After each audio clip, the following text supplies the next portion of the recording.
Good morning students. आज हम आपको पार्ट 2 पढ़ाएंगे जिसका शीर्षक है धाय माँ पन्ना। ठीक है बच्चों, धाय माँ पन्ना का चरित्र चित्तौड़ के इतिहास में स्वर्णाक्षरों में अंकित है। ठीक है बच्चों, और इस कहानी में धाय माँ पन्ना का चरित्र एक बलिदान और त्याग के चरित्र को दर्शाता है। कहानी इस प्रकार है। चित्तौड़ मेवाड़ सदा वीरों की भूमि रहा है।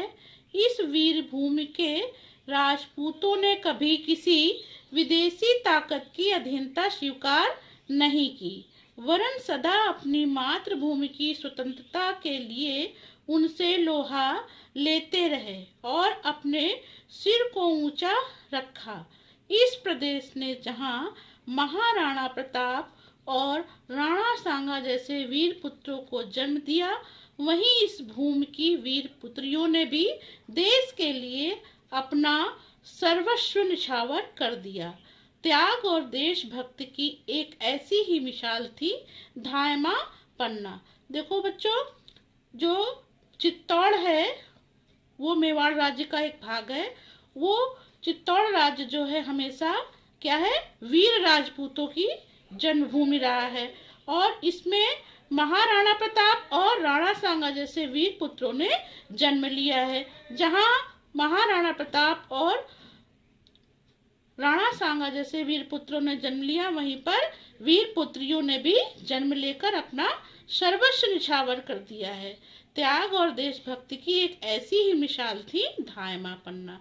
मिसाल का अर्थ है उदाहरण, मतलब एक ऐसा ही उदाहरण त्याग और देशभक्ति को देखने और सुनने को मिलता है, जिनका नाम था धाय माँ पन्ना।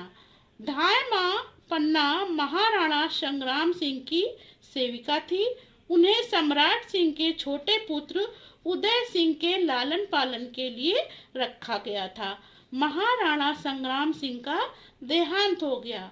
उनका बड़ा पुत्र विक्रमादित्य अत्याचारी था, इसलिए प्रजा ने उसे गद्दी से उतार दिया।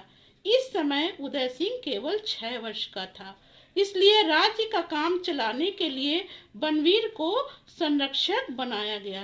धाय माँ जो थी वो महाराणा संग्राम सिंह की सेविका थी। इनके छोटे पुत्र थे उदय सिंह, और उदय सिंह के पालन के लिए किसको रखा गया था? पन्ना धाय को।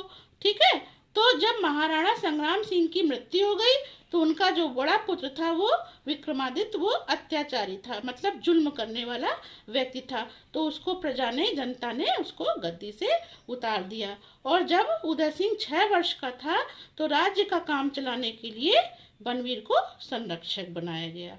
इतनी कहानी तो समझ में आ गई होगी बच्चों। आगे बढ़ते हैं। बनवीर सोचने लगा कि मैं उदय सिंह को मार दूं और सदा के लिए राज सुख भोगूं। इसी विचार से उसने एक रात पहले विक्रमादित्य को मार दिया और फिर वह उदय सिंह को मारने की योजना बनाने लगा। किसी प्रकार इस बात का पता उदय सिंह की धाय माँ पन्ना को लग गया। उसका अपना भी एक पुत्र था जिसकी आयु उदय सिंह के बराबर थी।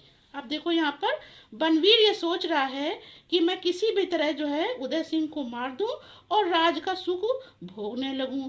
इस विचार से उसने पहले विक्रमादित्य को मार दिया, फिर उदय सिंह को मारने की योजना बनाने लगा।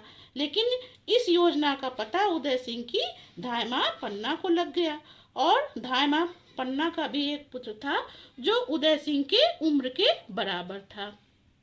राजवंश को बचाने के लिए वह अपने बेटे का बलिदान करने को तैयार हो गई। उसने झटपट एक विश्वासी सेवक के साथ उदय सिंह को वीरा नदी के पार भिजवा दिया और कहा कि प्रतीक्षा करना, मैं शीघ्र ही आ रही हूँ। अब उसने उदय सिंह के कपड़े और गहने अपने पुत्र को पहना दिए और राजवंश उदय सिंह के स्थान पर लिटा दिया, जो राजपुत्र उदय सिंह था उसके स्थान पर लिटा दिया।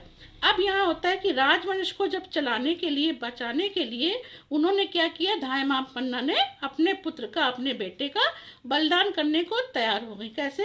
झटपट, मतलब तुरंत उन्होंने एक विश्वास पात्र सेवक को बुलाया और उदय सिंह, जो कुंवर उदय सिंह थे, राजा के जो पुत्र थे, उसको वीरा नदी के पार भिजवा देती है और कहती है कि मेरा इंतजार करना, मैं आ रही हूँ। अब वो क्या करती है, जहाँ पर उदय सिंह लेटा हुआ था वहीं पर उदय सिंह के कपड़े और गहने अपने पुत्र को पहनाकर उस स्थान पर अपने पुत्र को लिटा देती हैं। ठीक है बच्चों, इस कहानी का शेष भाग मैं आपको दूसरे वीडियो पर बताऊंगी।